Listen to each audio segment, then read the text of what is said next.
Magandang oras at magandang buhay mga ka-TH. Naku, mayroon tayong episode dito na maririnig nyo ang mga totoong sinasabi at ipinagtapat sa isang hearing sa Senado noong nakaraang 2 buwan nitong mga nauunang biktima ni Kibuloy.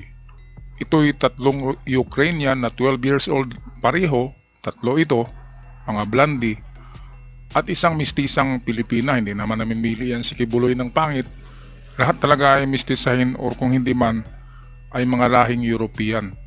Well, narito ang video courtesy sa atin ng The Rappler. Atin panuorin ngayon na. Lumantad na ang mga dating tagasunod ni Kibuloy. Pinagsamantalahan raw sila. Kung paano sila umano ay ginahak mga pastoral. Kabilang sa mga testigo ay 2 babaeng Ukrainian na nagsabing inabuso raw sila ng pastor. Ang testigong si alias Amanda, menor de edad pa lamang raw noon, ay pinagsamantalahan na ni Kibuloy. Pagkaalis ni Jacqueline, sinimulan ko na yung pagmamasahe hanggang sa namasahe ko na ang paa at likod niya. Inaantok na ako that time kasi halos 1 a.m. to 2 a.m. na po siya. Gising na si Kibuloy nito tapos sinabihan niya ako na umupo daw sa gitna ng kama. Sumunod lang ako sa instruction, umupo ako na naka-cross legs. Nung itutuloy ko na dapat ang pagmamasahe, tumayo siya at umupo sa harap ko. Sinimulan niyang tanggalin ang butones ng t-shirt ko hanggang sa tuluyan niyang tinanggal ang buong t-shirt ko. Sabi niya, tumalikod daw ako. Sumunod lang ako doon at tinanggal niya ang aking bra. Pagkatapos hinawakan niyang balikat ko at hinila pahiga sa kama. Nung nakahiga na ako, Grabe, umaibabaw sa akin si Kibuloy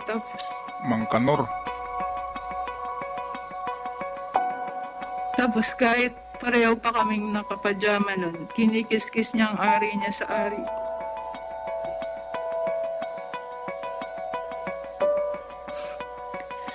Sinimulan niyang halikan ng leeg ko, nanigas na ako ng gusto. Gusto kong sumigaw ng tulong at tanungin kung ano ang ginagawa niya. Pero naalala ko na bawal akong mag-question. So, the morning. Ayun, so balikan muna natin yon si alias Amanda. Itong si alias Amanda, 12 years old din ito. Mahilig talaga si Kibuloy na mga 12 years old pa lamang. Ang gusto niya kasi ay siya yung makauna, maka-virginize sa mga bata. Siguro maliit ang ari nitong pastor na ito kasi mahilig ng mga bata eh. Ngayon, merong grooming stage ito, sabi ni Arlene Stone. Ang grooming stage ay yung doon kinukumbinsi nitong mga oldies, mga matatanda na innermost pastoral itong si Jacqueline Roy ay wanted din ito doon sa Hawaii sa FBI. Dahil sa nagbubugaw ito. Ito ang palaging bugaw ni Kibuloy. Naghanap yan ng mga magagandang bata at dinadala diyan para ipapakain, ipapalapa. Ngayon, ang modus nito, ang ay brainwash mo na yan ni Jacqueline Roy para tinatawag na grooming stage. Kailangan pagdala doon kay Kibuloy ay isalang na yan, isasalang, yun ang kanilang term. Kapag isa lang, ibig sabihin, okay na. Wala nang problema. Wala nang problema doon si Kibuloy. Papatong na lang si Mang Kanor. Ganyan yung istidyan, yung style. Kaya nakakahiya din itong pag-amin ni Amanda eh. Masisira yung dangal niya. Kaya dapat lang magbayad si Kibuloy sa kanya ng danyos na malaki. Kasi nasisira ang puri niya, nasisira pati ang emotional niya. Kawawang mga bata ito. Ngayon atin pakinggan ang tatlong Ukrainian. Ito sila Ayuna, Nina at Sofia. Pawang 12 years old pa to nang ginalaw ni Kibuloy. Nang dinala diyan sa kingdom come na yan ni Satanas ay ito'y mga 7 years old pa at diyan na nagdadalaga sa kingdom na sinasabi. Okay, narito ang mga Pero Ukrainian. naalala ko na bawal akong mag-question. So no one will see me before we had the morning prayer. I cried and I go back to my room. I stayed there, and then There was few times that I thought that it will be like one time you do all this stuff, and then he will already not touch you. Nothing will happen. But it was not that way that I think. Sometimes he may kiss you when you will be alone, and it was not that like acceptable. And there's a newcomers who came from Ukraine, some, and they told me that I should never talk about it. And sometimes there's a schedule. Ayan, ayan. Bakit di tayo nagtaka? Bakit merong mga Ukrainian girls? Ang estilo niyan ay nagpadala si Kibuloy doon ng kanyang mga trusted na mga bugaw. Itong mga pinaglumaanan niya na mga inner pastoral, yung kabats ni Jacqueline Roy, yung mga nauuna ay matanda na, 50 anyos na. Kaya hindi na pwede kay Kibuloy. Kaya ang kanilang gagawin ay mag-recruit sila. Kukuha sila ng mga bata na bago at dalhin diyan sa kingdom. Kaya yun, pinuntahan nila ang mga lugar sa Ukraine na medyo depressed area, yung medyo mahirap, mga farmer. At bibigyan siyempre ng pera yung parents. At sasabihin na scholar yung bata doon sa pangangalaga ng Children's Joy Foundation daw na ang baho-baho ng quarter doon.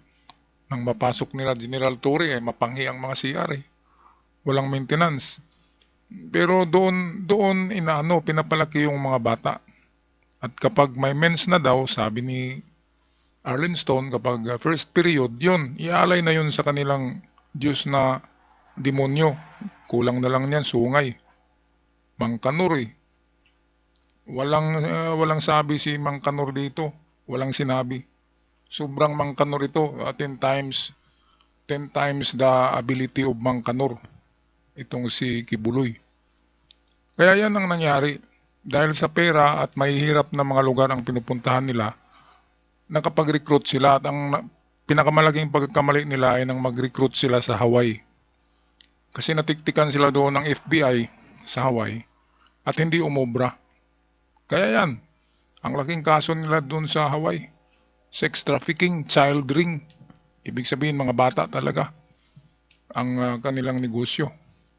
Balik tayo kina alias Ayuna at Nina at Sofia. For every day, from Monday to Sunday, there's a schedule who will go to pastor. At Tepani or at Tajak will come to you directly and will tell, today is your schedule.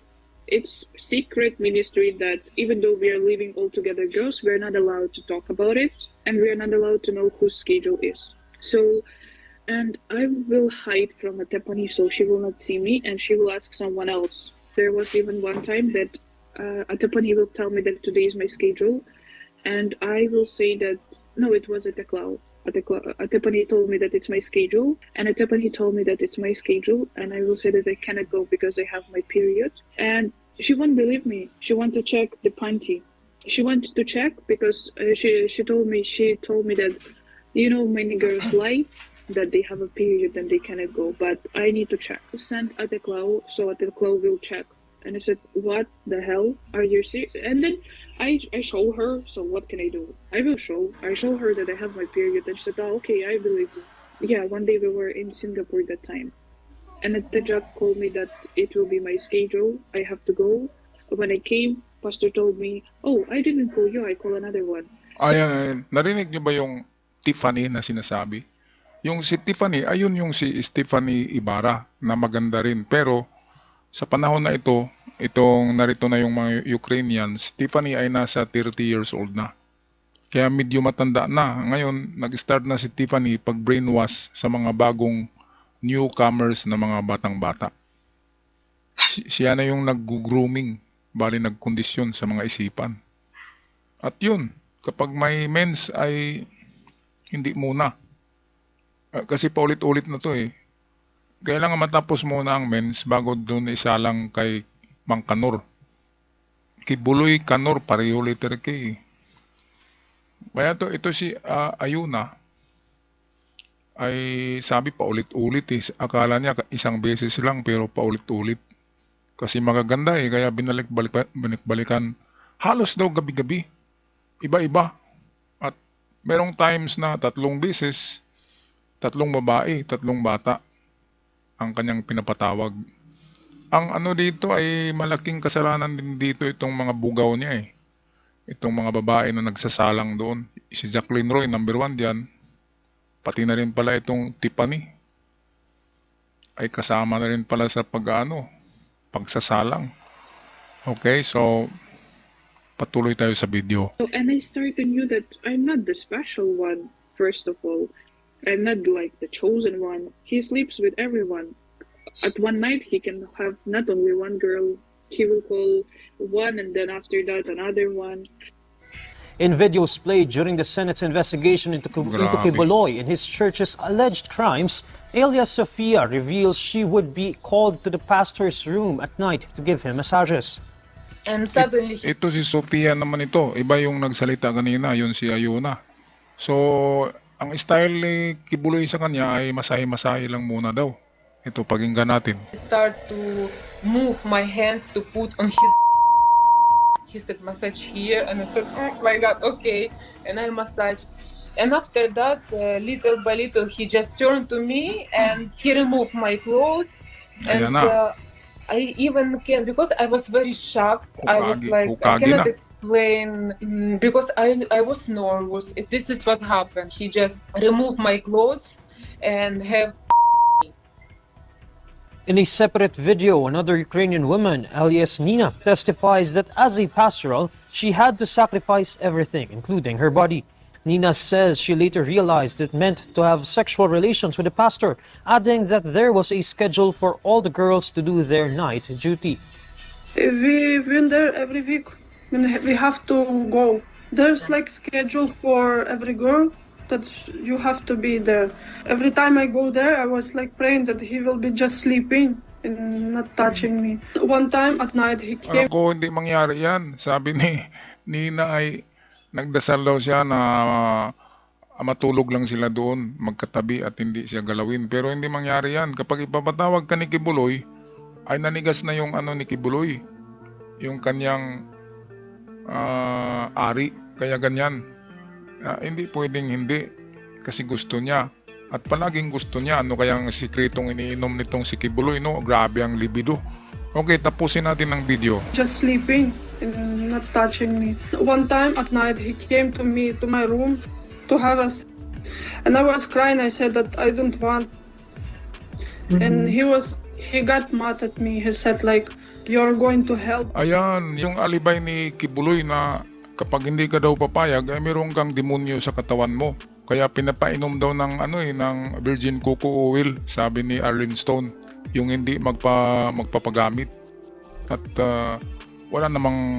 hindi naman pwedeng hindi magpapagamit diyan kapag nandiyan ay wala talagang magagawa ang mga kabataan na yan. Kaya buti nga at lumantad ang tatlong ito, 4 na lahat kasama yung isang Pinay na maganda rin. Lumantad at nabulgar lahat at dito nag-umpisa ang downfall nitong bogus impostor na disappointed son of God daw. Sana tamaan ito ng kidlat. Hanggang sa muli mga ka-art lover, ako magpaalam na. Kung nagustuhan niyo ang ating video, huwag kalimutan mag-subscribe. God bless us all at ingat kayong lahat.